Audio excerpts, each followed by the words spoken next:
신의 이름으로 사람이 죽었습니다. 예루살렘 한복판, 폭탄 테러로 무너진 연구소.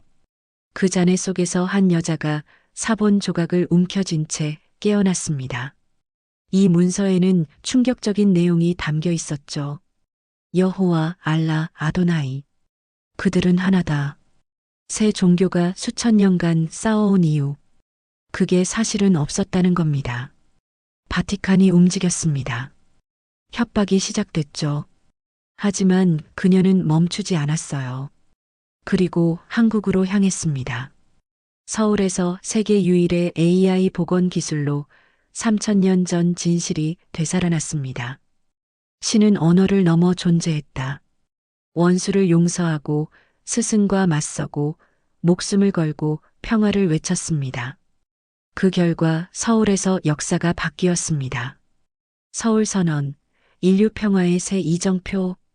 지금부터 여러분이 들으실 이야기는 한 여자가 신의 이름을 찾아 떠난 여정입니다. 그리고 한국이 그 답을 완성한 기적입니다. 여러분은 구독과 어떻게 좋아요 꼭 생각하시나요? 눌러주세요. 다가더 종교 간 한거 평화 치고사가 회담 계속 추진해야 한다면 한국 최고, 구독과 신중하게 좋아요 꼭 접근해야 한다면 눌러주세요. 한국 다가더 1등, 한거 치고사가 댓글로 여러분의 생각을 들려주세요. 그리고 지금 이 구독과 이야기를 좋아요 꼭 어디서 듣고 눌러주세요. 계신가요? 다가더 한거 출퇴근길, 치고사가 집, 카페. 여러분이 계신 곳도 댓글로 구독과 남겨주세요. 좋아요 꼭 눌러 저는 그날 밤을 평생 잊지 못할 겁니다. 예루살렘 구시가지 새벽 2시였죠. 거리는 고요했어요. 다만 바람만이 돌담을 스치며 지나갔습니다. 저는 손전등 하나만 든 채 폐쇄된 박물관 뒷골목으로 들어섰어요. 심장이 미친 듯이 뛰었습니다. 아버지가 남긴 마지막 연구 기록이 그 안에 있었거든요. 아버지는 3년 전 폭탄 테러로 돌아가셨습니다. 연구소가 통째로 날아갔죠. 경찰은 사고라 했지만 저는 알았어요. 누군가 그분의 연구를 막으려 했다는 걸 말이에요. 그날 이후 저는 밤마다 아버지의 목소리를 들었습니다. 리아, 진실은 언제나 빛을 원한다. 금고 앞에 섰을 때 손이 떨렸어요. 비밀번호는 아버지 생일이었습니다. 찰칵 문이 열렸죠. 먼지 냄새가 코를 찔렀어요. 그 안에는 낡은 가죽 상자가 하나 놓여 있었습니다. 상자를 열자 사본이 나왔어요. 양피지에 적힌 고대 히브리어였습니다. 손전등을 비추며 읽기 시작했죠. 그런데 그 순간 온몸에 전율이 흘렀어요. 여호와, 알라, 아도나이. 그들은 하나다. 심장이 멎는 것 같았습니다. 이건 단순한 문헌이 아니었어요. 세 종교가 수천 년간 쌓아온 그 근본을 뒤흔드는 문장이었죠. 저는 숨을 참으며 다음 줄을 읽었습니다. 인간이 이름을 나눴을 뿐 신은 언제나 하나였다. 그때였어요. 쾅! 천장이 흔들렸습니다. 폭발음이었죠. 금고 밖에서 비명이 들렸어요. 저는 사본을 움켜쥔 채 바닥에 엎드렸습니다. 두 번째 폭발이 일어났고 벽이 무너져 내렸어요. 먼지가 폐를 가득 채웠습니다. 살려주세요. 동료의 목소리였어요. 저는 기어가려 했지만 다리에 힘이 들어가지 않았습니다. 연기가 시야를 가렸죠. 그 순간 제 머릿속엔 한 가지 생각만 맴돌았어요.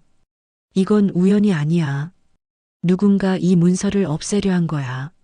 세 번째 폭발이 일어났고 저는 정신을 잃었습니다. 얼마나 지났을까요? 깨어났을 때 저는 병원 침대 위였어요. 의사가 말했죠. 기적입니다. 당신만 살아남았어요. 하지만 저는 기적이라고 생각하지 않았습니다. 오히려 저주였죠. 왜 저만 살았을까요? 왜 동료들은 죽고 저만 남았을까? 그때 손에 뭔가 쥐어진 게 느껴졌어요. 펼쳐보니 사본 조각이었습니다. 제가 무의식 중에 움켜쥐고 있었던 거예요. 글자 몇 개가 선명히 보였습니다. 신은 침묵하지 않았다. 인간이 듣지 않았을 뿐. 눈물이 흘러내렸어요. 분노가 치밀어 올랐죠. 신이 정말 존재한다면 왜 이런 일을 허락하셨을까요? 왜 진실을 찾으려는 사람들을 죽이셨을까요? 병실 창문 너머로 예루살렘의 불빛이 보였습니다. 성지라 불리는 이 땅에서 수천 년간 사람들은 신의 이름으로 서로를 죽여왔어요. 그리고 지금도 똑같았죠. 그날 밤 저는 결심했습니다. 신이 침묵했다면 내가 그분의 말을 찾아야 해. 머리맡에 놓인 전화기가 울렸어요. 모르는 번호였습니다. 받았죠. 목소리가 들려왔어요. 차갑고 낮은 목소리였습니다. 리아 박사, 그 문서를 공개하지 마시오. 예루살렘이 불타게 될 것이오. 전화는 끊겼어요. 저는 사본 조각을 가슴에 꼭 안았습니다. 손이 떨렸지만 마음은 확고했어요. 폭발 잔해 분석을 위해 한국국립고문서연구소에서 최신 AI 스캔 기술을 지원한다는 소식도 들었습니다. 누군가 말했죠. 한국 팀이 복원하면 글자 하나라도 살려낼 수 있습니다. 희망이 보였어요. 아주 작은 희망이었지만 말이죠. 저는 천장을 바라보며 속삭였습니다. 아버지, 제가 끝낼게요. 당신이 시작한 이 이야기를요. 병원에서 사흘이 지났습니다. 저는 밤마다 간호사 몰래 침대에서 일어나 사본 조각을 들여다봤어요. 손전등빛 아래서 글자를 하나씩 해독했죠. 고대 히브리어였지만 제게는 익숙한 언어였습니다. 아버지가 어릴 적부터 가르쳐 주셨거든요. 신의 이름은 하나이고 인간의 언어가 그것을 나누었다. 이 문장을 읽을 때마다 등골이 서늘해졌어요. 만약 이게 사실이라면 어떻게 될까요? 유대교도, 기독교도, 이슬람교도 모두 같은 신을 믿어온 거잖아요. 그런데 왜 우리는 서로를 죽여왔을까요? 퇴원 다음 날 저는 아파트로 돌아왔습니다. 책상 위에 노트북을 펼쳤어요. 논문을 쓰기 시작했죠. 제목은 간단했습니다. 엘샤다이 파피루스 새 신의 동일성에 관한 연구. 손가락이 키보드 위를 달렸어요. 밤을 새웠습니다. 커피를 5잔 마셨죠. 새벽 5시가 되자 논문 초안이 완성됐어요. 심장이 뛰었습니다. 이걸 발표하면 세상이 바뀔 거예요. 아니, 최소한 논쟁은 시작될 겁니다. 학회 발표 날짜를 잡았어요. 일주일 뒤였습니다. 그런데 발표 하루 전날 밤 이메일이 하나 도착했어요. 발신자는 알 수 없음이었습니다. 제목도 없었죠. 첨부 파일만 하나 달려 있었어요. 손이 떨렸지만 클릭했습니다. 동영상이 재생됐어요. 검은 배경에 얼굴을 가린 남자가 나타났습니다. 목소리는 음성 변조되어 있었죠. 리아 카밀라 박사, 당신이 발표하려는 내용을 우리는 알고 있습니다. 화면이 전환됐어요. 제 아파트 건물 사진이었습니다. 오늘 아침에 찍은 것 같았어요. 그 문서를 공개하지 마시오. 예루살렘이 불타게 될 것이오. 당신의 아버지처럼 말이오. 동영상은 거기서 끝났습니다. 저는 의자에서 벌떡 일어났어요. 창문으로 달려가 커튼을 쳤습니다. 심장이 터질 것 같았죠. 누가 절 감시하고 있다는 거잖아요. 그것도 지금 이 순간에. 전화기를 집어들었어요. 경찰에 신고해야 할까요? 아니, 소용없어요. 아버지 사건 때도 경찰은 아무것도 해주지 않았습니다. 그날 밤 잠을 이룰 수 없었어요. 천장만 바라봤습니다. 머릿속으로 계속 생각했죠. 포기해야 할까? 살고 싶으면 입을 다물어야 할까? 새벽 4시쯤이었어요. 또 이메일이 왔습니다. 이번엔 발신자 이름이 있었어요. 압둘 라흐만. 이름을 보는 순간 숨이 멎었습니다. 이 사람 저 알아요. 아버지 연구 파일에서 본 적이 있었거든요. 아버지가 생전에 접촉하려 했던 이슬람 학자였죠. 그런데 테러 이후 종적을 감춘 인물이었습니다. 매일 본문은 짧았어요. 당신의 진실은 피로 쓰여 있습니다. 하지만 그 피가 헛되지 않게 하고 싶다면 한국으로 가십시오. 그곳에 답이 있습니다. 한국이요? 왜 한국이죠? 저는 노트북을 열어 검색했어요. 한국 고문서 복원 기술 결과가 쏟아졌습니다. 한서엔진이라는 연구소였어요. AI로 고대 언어를 복원하는 세계 유일의 기술이라고 했습니다. 그 순간 깨달았어요. 제 손에 있는 사본 조각만으론 부족해요. 완전한 문서를 복원해야 합니다. 그래야 누구도 부정할 수 없는 증거가 되는 거죠. 다음 날 아침 저는 학회 발표를 취소했어요. 그리고 인천행 비행기 표를 끊었습니다. 공항으로 가는 택시 안에서 창밖을 봤어요. 예루살렘의 성벽이 멀어졌습니다. 어쩌면 다시 돌아오지 못할지도 모른다는 생각이 들었죠. 하지만 두렵지 않았어요. 오히려 마음이 가벼웠습니다. 비행기 창가에 앉았어요. 이륙하기 직전이었습니다. 저는 가방에서 사본 조각을 꺼내 다시 한번 들여다봤어요. 희미한 글자들이 빛을 받아 반짝였습니다. 중얼거렸죠. 신이 새 언어로 나뉜 곳에서 나는 새로운 언어를 찾을 거야. 비행기가 이륙했습니다. 창밖으로 구름이 펼쳐졌어요. 그 구름 너머 어딘가에 진실이 기다리고 있을 겁니다. 인천공항에 도착한 건 새벽이었습니다. 공항 밖으로 나오자 차가운 공기가 얼굴을 때렸어요. 예루살렘과는 다른 공기였습니다. 깨끗하고 날카로웠죠. 택시를 타고 서울로 향했어요. 운전기사님이 물었습니다. 어디서 오셨어요? 이스라엘에서요. 기사님이 고개를 끄덕였어요. 먼 곳에서 오셨네요. 볼 일이 있으신가 봐요? 저는 대답 대신 미소만 지었습니다. 뭐라고 말해야 할까요? 신의 이름을 찾으러 왔다고 할 순 없잖아요.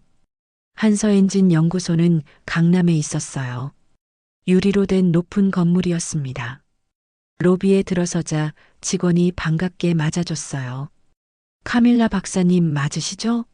박도연 박사님이 기다리고 계십니다. 엘리베이터를 타고 15층으로 올라갔어요. 문이 열리자 복도 끝에 한 남자가 서 있었습니다. 키가 크고 안경을 쓴 사람이었어요.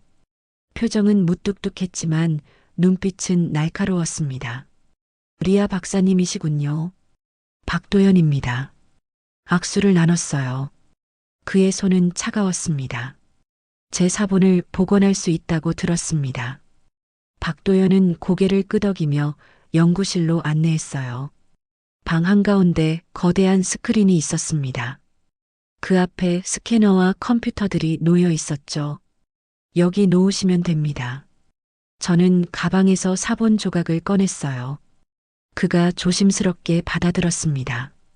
스캐너 위에 올려놓더니 기계를 작동시켰어요.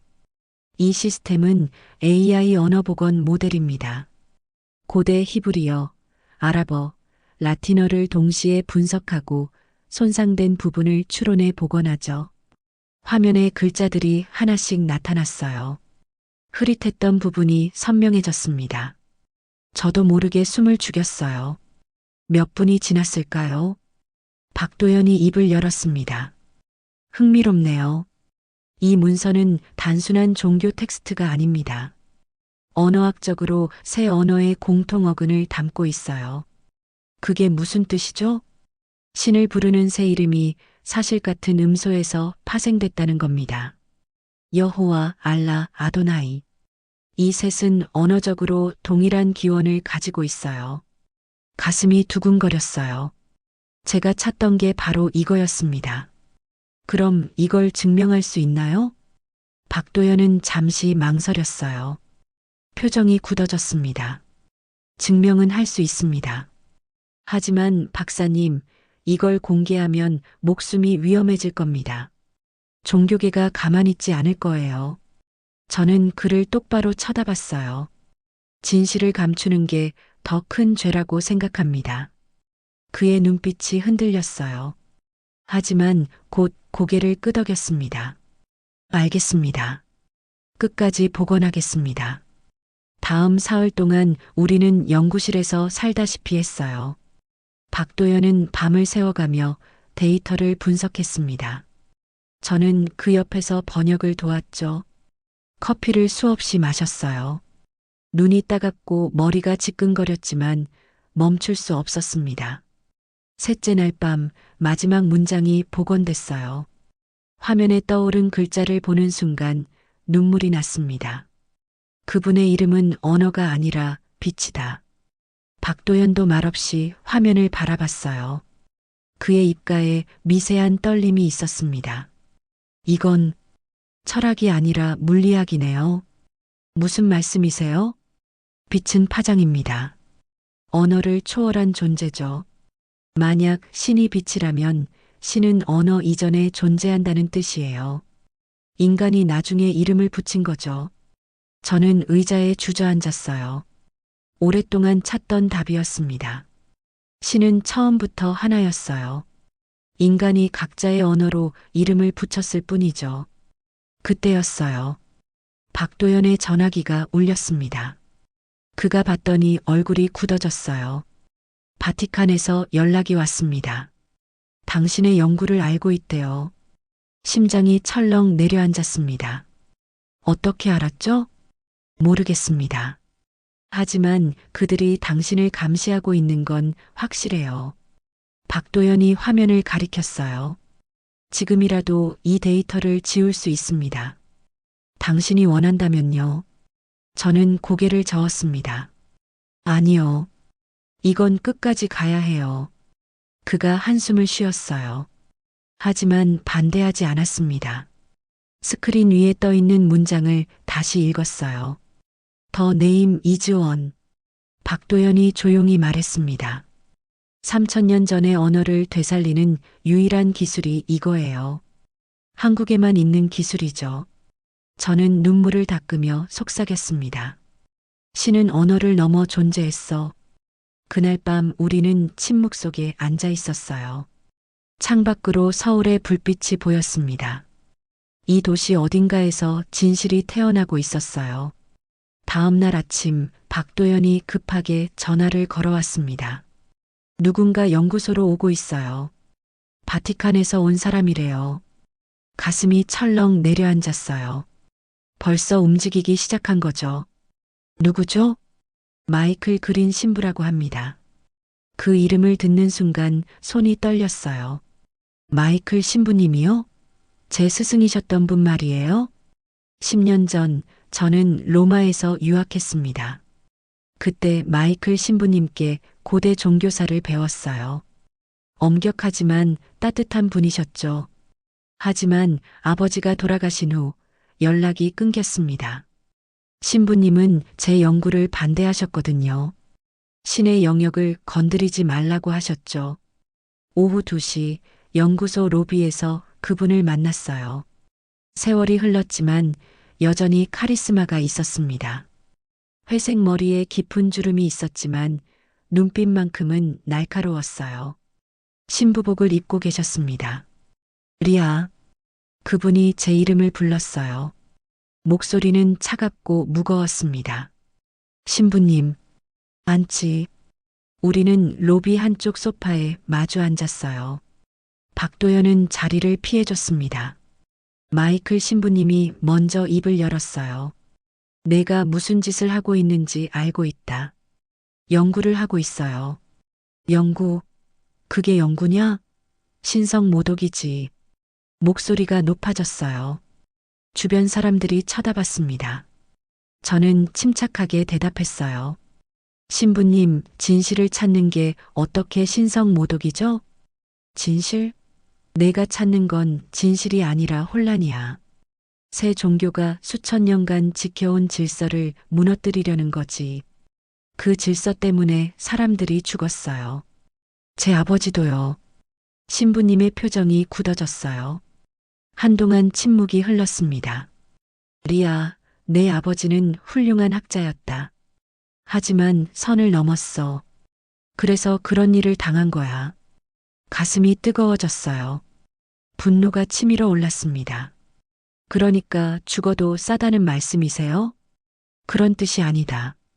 다만, 다만 뭐요? 진실을 숨기는 게 신의 뜻이라는 거예요?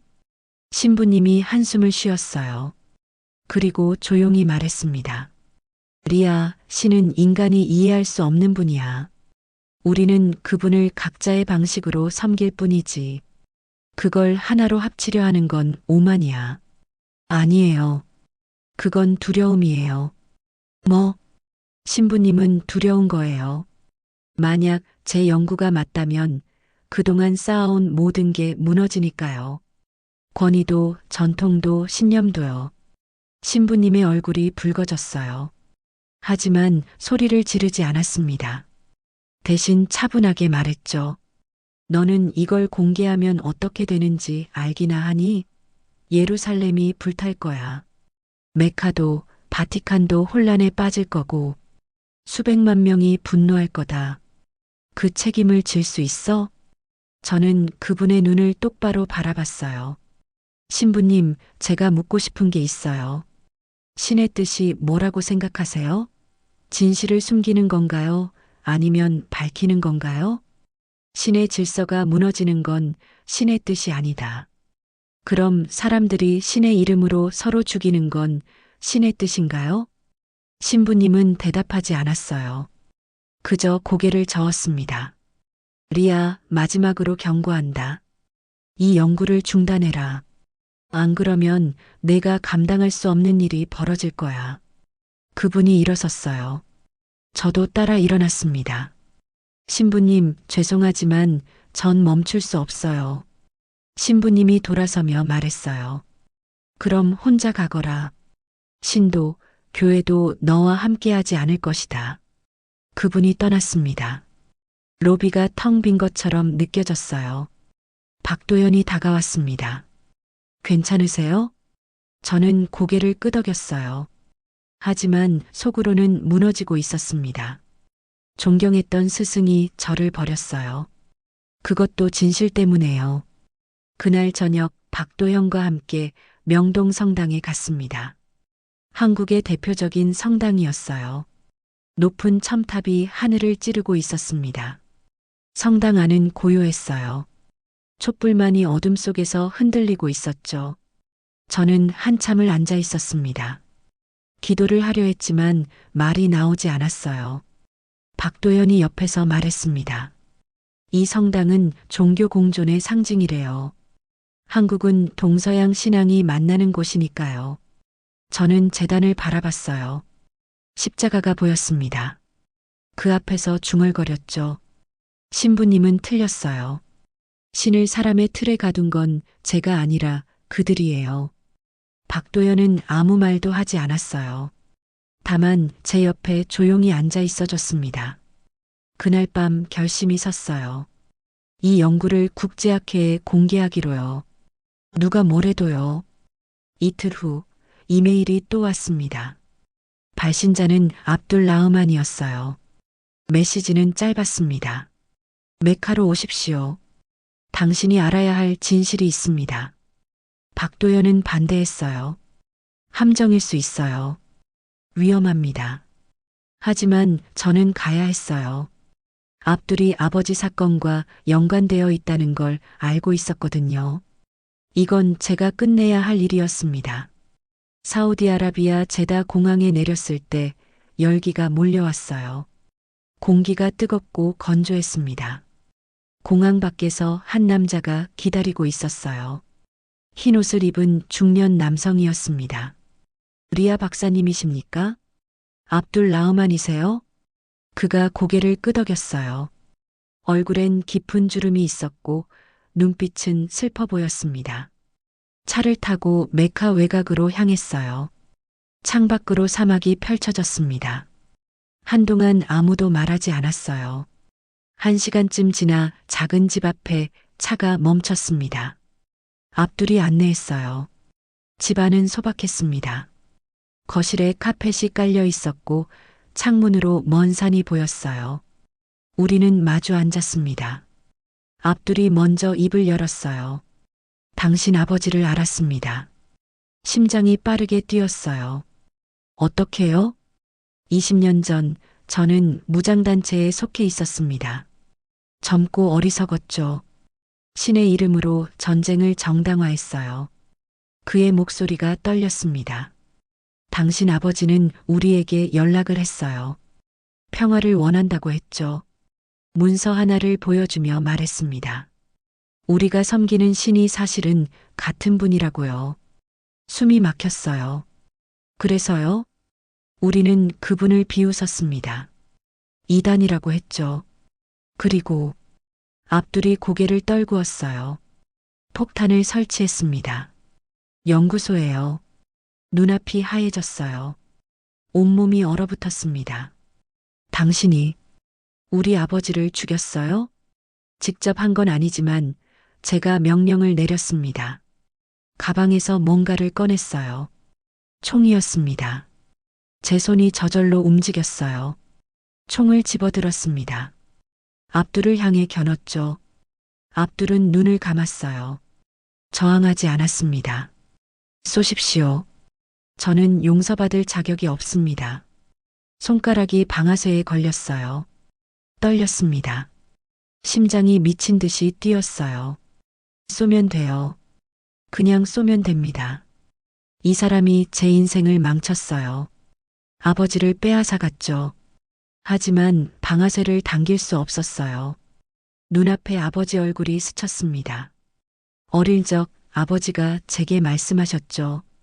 리아, 사람을 미워하지 마라. 미움은 또 다른 미움을 낳을 뿐이다. 눈물이 흘러내렸어요. 총이 바닥에 떨어졌습니다. 왜 이제 와서 말하는 거예요? 압둘이 눈을 떴어요. 그의 눈에도 눈물이 고여 있었습니다. 제 아들이 죽었습니다. 테러로요. 그때 깨달았어요. 제가 당신 아버지께 한 짓이 무엇이었는지요. 신의 이름으로 사람을 죽이는 건 신을 모욕하는 거예요. 그가 무릎을 꿇었습니다. 용서를 구하려고 부른 게 아닙니다. 다만 당신이 알아야 한다고 생각했어요. 당신 아버지는 옳았다고. 그분이 하려던 일을 당신이 끝내야 한다고. 저는 주저앉았어요. 울음이 터져 나왔습니다. 분노도 슬픔도 모든 게 한꺼번에 쏟아졌어요. 한참을 울었습니다. 압둘은 그저 고개를 숙인 채 기다렸어요. 울음이 멎었을 때 저는 말했습니다. 당신을 용서합니다. 압둘이 고개를 들었어요. 믿을 수 없다는 표정이었습니다. 뭐라고요? 용서해요. 아버지라면 그러셨을 거예요. 복수는 아무것도 되돌리지 못하니까요. 압둘이 울기 시작했어요. 어깨가 떨렸습니다. 감사합니다. 정말 감사합니다. 그 순간 밖에서 소리가 들렸어요. 차 소리였습니다. 압둘이 얼굴을 들었어요. 누군가 왔어요. 당신을 미행한 것 같습니다. 어떡하죠? 뒷문으로 나가세요. 한국평화봉사단 사무소가 10분 거리에 있어요. 거기로 가세요. 그가 제 손에 종이 한 장을 쥐어줬어요. 주소가 적혀 있었습니다. 빨리요. 저는 뒷문으로 달렸어요. 사막길을 따라 뛰었습니다. 뒤에서 소리가 들렸지만 돌아보지 않았어요. 10분쯤 뛰었을까요? 작은 건물이 보였습니다. 태극기가 걸려 있었어요. 문을 두드렸습니다. 한국인 직원이 나왔어요. 도와주세요. 그들은 묻지 않고 저를 안으로 데려갔습니다. 물을 주고 안전한 곳에 숨겨줬어요. 그날 밤 봉사단 사무소에서 잠을 청했습니다. 잠들기 전 중얼거렸어요. 한국인들은 싸우지 않는다. 그게 진짜 신의 방식이야. 다음 날 아침 서울행 비행기를 탔습니다. 창밖으로 메카가 멀어졌어요. 가슴속에선 뭔가 가벼워진 느낌이 들었습니다. 용서했더니 짐이 내려진 것 같았어요. 압둘의 마지막 말이 떠올랐습니다. 그 말이 내 신의 기도보다 더 따뜻하네요. 서울로 돌아온 다음 날 박도연이 놀라운 소식을 전했습니다. 한국 정부에서 연락이 왔어요. 당신의 연구에 관심이 있대요. 정부에서요? 네. 외교부 종교분씨 특임 대사가 만나고 싶어 합니다. 이틀 후 저는 외교부 청사에 있었어요. 회의실에서 한 남자가 저를 맞아줬습니다. 50대 초반으로 보이는 온화한 인상이었어요. 장민호 대사입니다. 먼 길 오셨습니다. 악수를 나눴어요. 그의 손은 따뜻했습니다. 카밀라 박사님의 연구를 봤습니다. 놀랍더군요. 감사합니다. 장 대사가 자료를 펼쳤어요. 우리가 제안하고 싶은 게 있습니다. 서울에서 3대 종교 평화 회담을 여는 건 어떨까요? 심장이 뛰었어요. 정말요? 한국은 기적을 논리로 만든 나라입니다. 이번엔 평화를 논리로 만들고 싶습니다. 그의 눈빛이 진지했어요. 저는 고개를 끄덕였습니다. 하겠습니다. 한 달의 준비 기간이 있었어요. 바티칸, 메카, 예루살렘의 종교 지도자들에게 초청장이 발송됐습니다. 놀랍게도 세 곳 모두 참석 의사를 밝혔어요. 회담 전날 밤 잠을 이룰 수 없었습니다. 내일이면 역사가 바뀔 수도 있어요. 아니면 모든 게 무너질 수도 있죠. 회담 당일 코엑스 컨벤션 센터는 긴장으로 가득했어요. 경호원들이 곳곳에 배치됐고 언론사들이 몰려들었습니다. 오전 10시 회담이 시작됐어요. 유대교 랍비, 이슬람 이맘, 가톨릭 추기경이 한자리에 모였습니다. 세 사람은 서로를 경계하는 눈빛이었어요. 제가 먼저 발표했습니다. 오늘 이 자리는 싸우려고 모인 게 아닙니다. 우리가 섬기는 신이 누구인지 다시 생각해 보려고 모였습니다. 스크린에 복원된 문서가 떠올랐어요. 이 문서는 3000년 전의 것입니다. 여기엔 세 종교가 같은 근원에서 시작됐다는 증거가 담겨 있어요. 랍비가 손을 들었어요. 그렇다면 우리의 전통은 뭡니까? 수천 년간 지켜온 것들이 거짓이란 말입니까? 거짓이 아닙니다. 다만 불완전했을 뿐이에요. 추기경이 끼어들었어요. 신은 하나지만 그분께 이르는 길은 다릅니다. 그걸 인정해야죠. 이맘이 고개를 저었어요. 길이 다르면 결국 다른 곳에 이르게 됩니다. 논쟁이 격해졌어요. 목소리가 높아졌습니다. 분위기가 험악해졌죠. 바로 그때였어요. 쾅! 폭발음이었습니다. 건물이 흔들렸어요. 비명이 터져 나왔습니다. 테러다. 사람들이 출구로 몰려갔어요. 혼란이었습니다. 경호원들이 종교 지도자들을 보호하려 했죠. 저는 연단 위에 서 있었어요. 스크린 뒤에서 연기가 피어올랐습니다. 두 번째 폭발이 일어날 것 같았어요. 그 순간 보였습니다. 연단 아래 책들이 놓여 있었어요. 코란, 토라, 성경이었습니다. 회담을 위해 준비한 것들이었죠. 불길이 번지고 있었어요. 책들이 타들어가고 있었습니다. 저는 뛰어내렸어요. 불길 속으로요. 안 돼요. 박도연이 소리쳤지만 멈추지 않았어요. 책들을 안았습니다. 뜨거웠어요. 손에 화상을 입었지만 놓지 않았습니다. 그때 천장이 무너졌어요. 제 위로요. 박도연이 달려와 저를 밀어냈어요. 잔해가 쏟아졌습니다. 눈앞이 캄캄해졌죠. 의식을 잃기 직전 외쳤어요. 이건 신의 이름이 아니라 인간의 이야기예요. 정신을 차렸을 때 병원이었습니다. 온몸이 아팠어요. 팔에 붕대가 감겨 있었습니다. 박도연이 옆에 있었어요. 그의 얼굴엔 상처가 있었지만 살아 있었습니다. 책은요? 안전합니다. 당신이 지켰어요. 눈물이 났어요. 창밖으로 서울 하늘이 보였습니다. TV에선 뉴스가 나오고 있었어요. 서울 평화 회담 테러 사건. 하지만 한국이 인류 평화의 중재국으로 떠올랐습니다. 이제 예루살렘의 이야기는 서울에서 완성됐다는 평가가 나옵니다. 장민호 대사가 인터뷰하고 있었어요. 우리는 포기하지 않을 겁니다. 평화는 한 번의 실패로 끝나지 않습니다. 박도연이 제 손을 잡았어요. 당신은 영웅이에요. 저는 고개를 저었습니다. 아니에요. 전 그냥 책을 지킨 거예요. 사람이 아니라요. 그 책들이 곧 사람이에요. 신념이고 믿음이니까요. 창밖 하늘에 구름이 흘러갔습니다.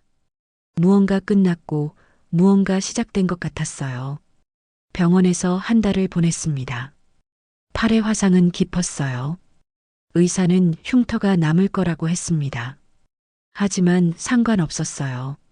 이 흉터는 제가 선택한 길의 증거니까요. 어느 날 오후 병실 문이 열렸어요. 마이클 신부님이었습니다. 얼굴이 많이 수척해 보였어요. 눈가엔 그늘이 드리워져 있었습니다. 리아, 목소리가 떨렸어요. 신부님, 그분이 침대 옆 의자에 앉았습니다.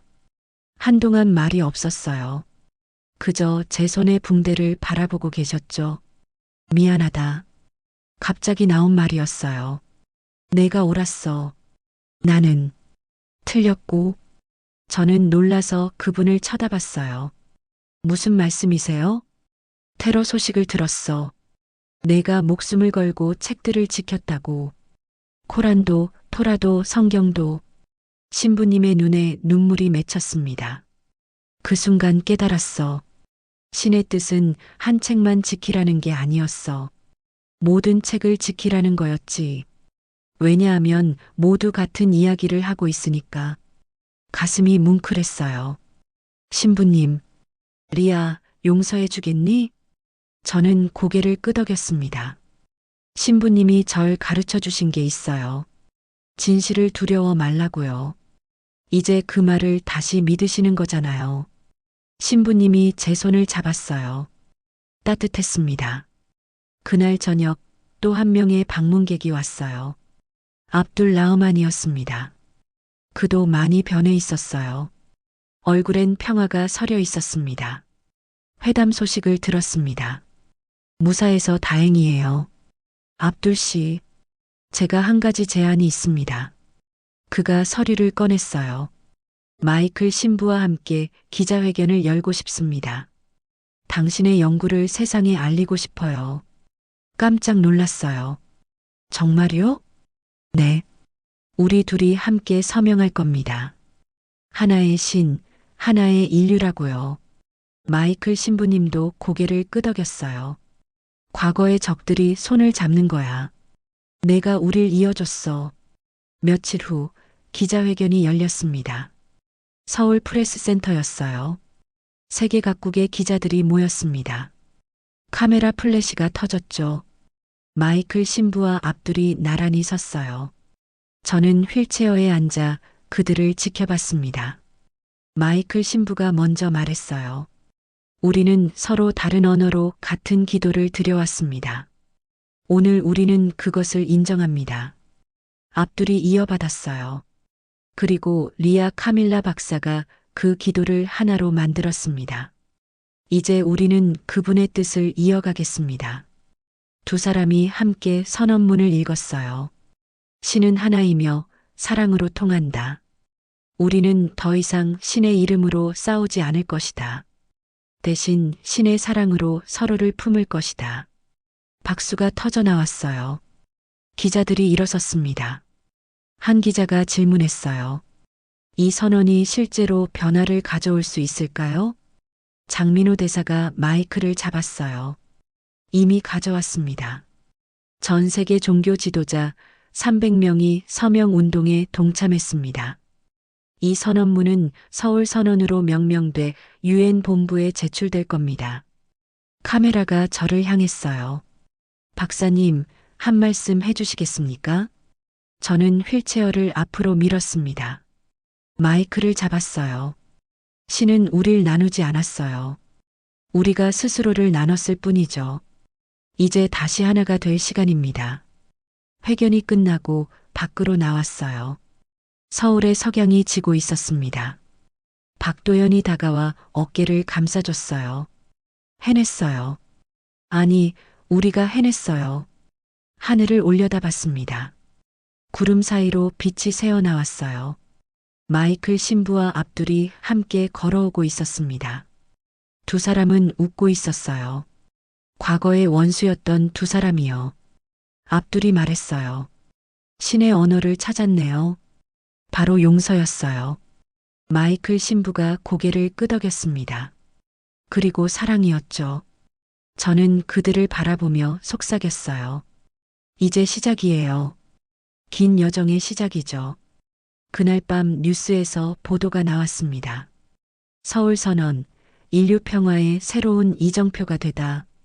화면에 태극기가 휘날리고 있었어요. 저는 병실 창가에 서서 서울 야경을 바라봤습니다. 이 도시가 이제 평화의 상징이 됐어요. 아버지가 꿈꿨던 세상이 조금씩 현실이 되고 있었습니다.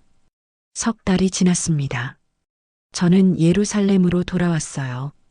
하지만 이번엔 혼자가 아니었습니다. 박도연이 함께였죠.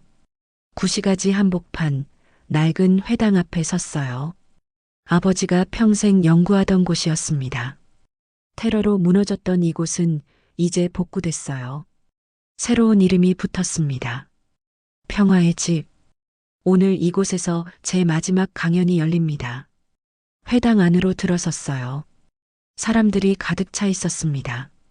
유대인도, 무슬림도, 기독교인도 함께 앉아 있었어요. 과거엔 상상할 수 없던 광경이었죠. 마이클 신부와 압둘도 앞줄에 앉아 있었어요. 장민호 대사도 왔습니다. 한국에서 날아온 거예요. 연단에 올랐습니다. 팔의 흉터가 아직 선명했어요. 하지만 아프지 않았습니다. 마이크를 잡았어요. 오늘 여러분께 고백하고 싶은 게 있습니다. 사람들이 조용해졌어요. 저는 한때 신을 의심했어요. 왜 이런 일들을 허락하시냐고 물었죠. 왜 사람들이 당신의 이름으로 서로를 죽이냐고요. 목소리가 떨렸습니다. 하지만 이제 알아요. 신은 인간에게 말하지 않았습니다. 인간이 신에게 말을 걸었을 뿐이에요. 스크린에 복원된 문서가 떠올랐어요.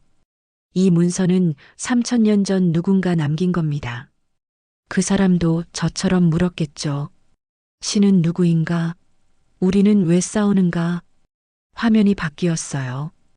여러 언어로 신의 이름들이 나타났습니다. 여호와, 알라, 아도나이, 하느님, 야훼. 수십 개의 이름이 있어요. 하지만 모두 같은 분을 가리킵니다. 손으로 가슴을 짚었어요. 그분은 여기 계셔요. 우리 안에요. 사랑으로요. 청중 사이에서 흐느끼는 소리가 들렸어요. 신의 언어는 히브리어도, 아랍어도, 라틴어도 아니었어요. 잠시 멈췄습니다. 사랑이었습니다. 박수가 터져 나왔어요. 사람들이 일어섰습니다. 눈물을 흘리는 사람들도 있었어요. 강연이 끝나고 사람들이 다가왔어요. 악수를 청했습니다. 포옹을 나눴죠. 한 노인이 제 손을 잡았어요. 당신 덕분에 제 손자가 평화를 배우고 있어요. 감사합니다. 가슴이 벅찼습니다. 저녁 회당 옥상으로 올라갔어요. 예루살렘의 석양이 지고 있었습니다. 박도연이 옆에 섰어요. 이제 뭘 하실 거예요? 모르겠어요. 아마 계속 가르칠 것 같아요. 혼자요? 저는 그를 바라봤어요.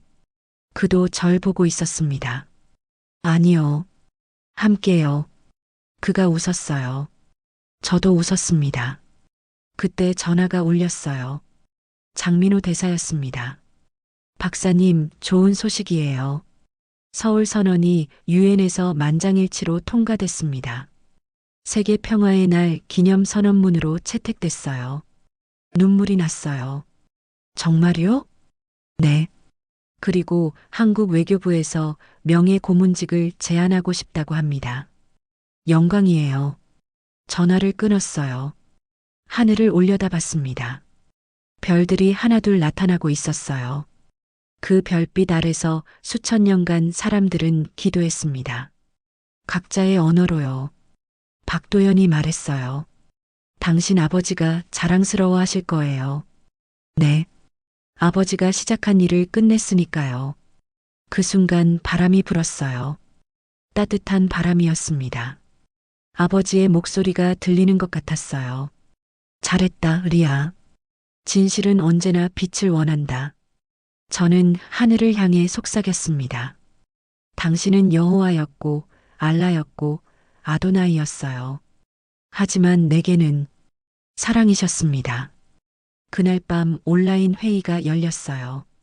전 세계 종교 지도자들이 참여했습니다. 화면에 수십 명의 얼굴이 떠올랐어요. 모두 함께 고개를 숙였습니다. 마이클 신부가 기도했어요. 우리를 하나로 만들어주신 분께 감사드립니다. 압둘이 이었습니다. 사랑의 언어를 가르쳐 주신 분께 감사드립니다. 화면 속 모든 사람들이 함께 말했어요. 아멘. 인샬라. 할렐루야. 서로 다른 말이었지만 같은 뜻이었습니다. 신의 뜻대로. 회의가 끝나고 박도현과 함께 거리를 걸었어요. 예루살렘의 밤거리는 평화로웠습니다. 한 카페 앞을 지나갔어요. 안에서 유대인 청년과 무슬림 청년이 함께 차를 마시고 있었습니다. 웃으며 이야기하고 있었어요. 그 모습을 보며 생각했어요. 이게 아버지가 꿈꾼 세상이구나. 박도연이 제 손을 잡았어요. 당신은 세상을 바꿨어요. 아니요. 우리가 함께 바꾼 거예요. 마이클 신부님도, 압둘 씨도, 장 대사님도, 한국도요. 그래도 당신이 시작했잖아요. 저는 고개를 저었습니다. 아버지가 시작했어요. 전 그냥 끝낸 것뿐이에요. 멀리서 종소리가 들렸어요. 교회 종이었습니다. 이어서 모스크의 기도 소리가 들렸죠. 그리고 회당의 노래가 들렸어요. 새소리가 밤하늘에서 하나로 섞였습니다. 박도연이 말했어요. 들려요? 저 소리들이요. 응. 다 똑같네요. 저는 미소 지었어요. 처음부터 그랬어요. 우리가 듣지 못했을 뿐이죠. 그날 밤 저는 평생 가장 편안하게 잠들었습니다. 꿈속에서 아버지를 만났어요. 아버지가 웃고 계셨습니다. 사랑한다, 리아. 저도요, 아버지. 리아 카밀라 박사의 이야기 어떠셨나요? 한 사람의 용기가 세상을 바꿀 수 있다는 걸 보여준 실화였습니다. 그리고 한국이 그 변화의 중심에 있었죠. 신의 언어는 결국 사랑이었습니다. 우리가 서로를 이해하고 용서할 때 진정한 평화가 찾아온다는 것을 이 이야기는 보여주고 있습니다. 이 영상이 도움이 되셨다면 구독과 좋아요 부탁드립니다. 여러분의 작은 클릭 하나가 더 많은 이야기를 전하는 힘이 됩니다. 다음에도 더 좋은 이야기로 찾아뵙겠습니다. 감사합니다.